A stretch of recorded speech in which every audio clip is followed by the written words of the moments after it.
On poursuit avec la section 2.5.6. On parle ici d'idempotence. Donc, on a déjà vu l'idempotence au point de vue des propriétés sur les ensembles. On s'était dit que l'idempotence, c'était lorsque une opération pouvait être effectuée sans arrêt sur un élément, sans jamais changer cet élément-là. Ben, c'est effectivement ce qu'on retrouve ici. L'idempotence, peu importe combien de fois est-ce qu'on va l'opérer sur un élément, si ça n'a aucun effet sur cet élément-là, ben ça veut dire qu'on va avoir une opération qui est idempotente. Nous, ce qui va nous intéresser, c'est l'idempotence pour l'opération et logique et l'opération ou logique. En effet, si vous effectuez les opérations logiques et ou sur un élément et lui-même, ben vous allez voir que cet élément-là va rester inchangé. Donc, on va pouvoir dire que ces deux opérations-là sont effectivement idempotentes. Concrètement, on pourrait dire que A et A, c'est la même chose que A, et on pourrait dire que A ou A, c'est la même chose que A, effectivement. Donc, on regarde ça dans des circuits, ensuite de ça, on regarde la table de vérité qui en résulte. Du point de vue du et logique, ici, si vous faites entrer du courant dans votre circuit, lorsque A est ouvert, ben A est ouvert aussi, donc le circuit ne peut jamais être fermé. Ça veut dire que le courant ne passe jamais. Si vous fermez A, bien évidemment, A va être fermé aussi, hein, c'est la même chose. Donc, c'est en même temps ouvert et en même temps fermé, ce qui veut dire que le circuit est fermé au complet et donc que le courant peut passer dans ce circuit-ci. Du point de vue de la table de logique, ben ici, c'est simple, hein, vous avez A, donc ça vaut 0 quand A vaut 0 et ça vaut 1 quand A vaut 1. C'est effectivement ce qu'on obtient ici.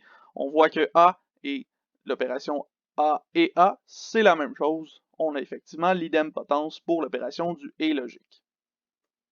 Si on regarde plutôt le ou logique cette fois-ci, ben dans ce cas-ci, si vous faites entrer du courant dans votre circuit, si le commutateur A est ouvert en haut, ben il va être ouvert en bas aussi. Donc, le courant ne pourra absolument jamais circuler ni en haut ni en bas dans votre circuit actuel. Donc, il n'y a pas de courant à la fin, à notre sortie.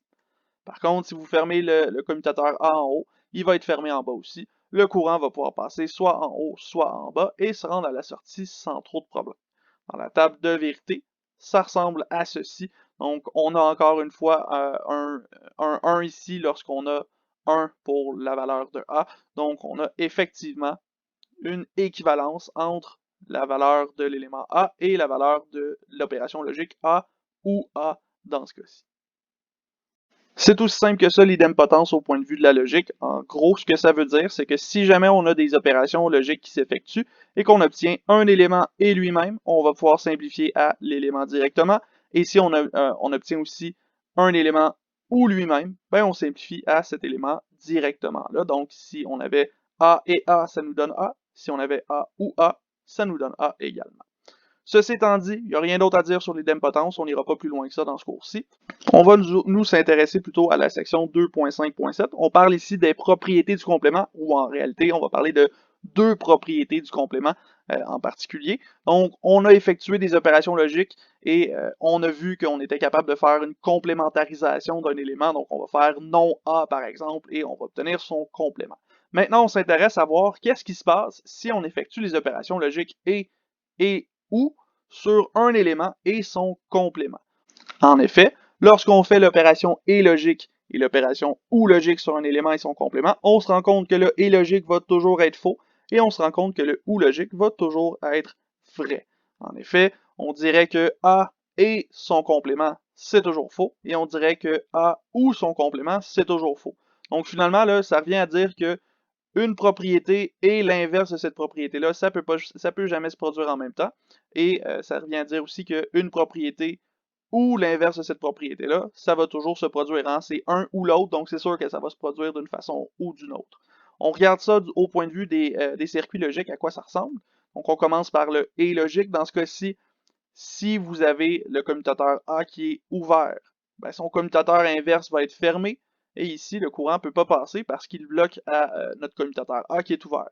Si à l'inverse, vous avez le commutateur A qui est fermé, ben là, le commutateur A, le commutateur non A va être ouvert, donc nécessairement, le courant ne peut pas se rendre. Donc, évidemment, on n'a pas de courant à la sortie. Dans la table de vérité, on remarque, on observe ça de cette façon-ci. Donc, si on a A qui vaut 0, non A vaut 1. Donc ici, on n'a pas 2, 1 en même temps, le et est négatif, ou plutôt est faux.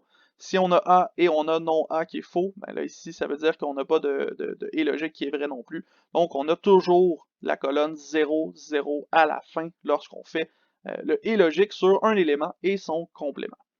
Du point de vue de notre OU logique, ben dans ce cas-ci, si jamais vous faites rentrer du courant dans votre circuit, votre commutateur A est ouvert, ça veut dire que son commutateur inverse est fermé, donc le courant peut passer dans la branche où il y a le commutateur fermé.